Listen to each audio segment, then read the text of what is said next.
итогам 6-го республиканского конкурса профессионального мастерства коми-велодыш на этот раз первое место разделили два учителя коми-языка.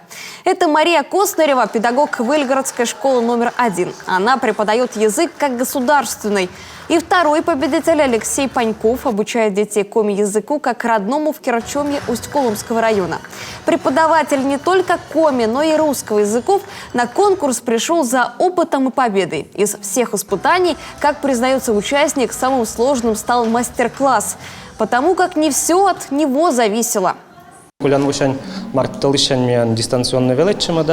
прошлом году с марта месяца мы перешли на дистанционное обучение. Нам было сложно эту работу организовать. Дети что-то делали, фотографировали, работу отправляли. А во время проверки я думал, что мои глаза останутся возле компьютера. А потом стал искать возможность улучшить работу. Нашел Google форму, онлайн-тест-платформу. В целом понравилось работать. Теперь провожу электронные викторины. Детям нравится.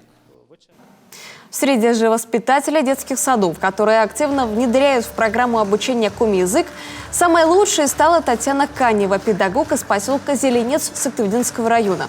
Воспитательницы сейчас ведут группу малышей от 2 до 3 лет.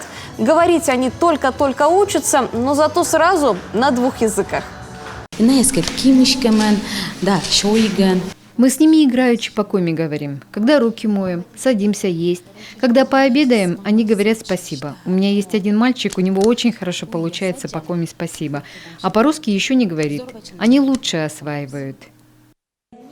Свое педагогическое мастерство на протяжении 3 дней представляли 12 конкурсантов, 5 воспитателей и 7 учителей коми-языка и литературы из Сыктывкара, Воркуты, Усть-Коломского, Ижевского, Прилузского, Сысольского и Сыктывдинского районов. Среди испытаний визитные карточки, открытые уроки и мастер-классы. Конкурс – это площадка для демонстрации лучших методических разработок и инновационных находок в области преподавания коми-языка.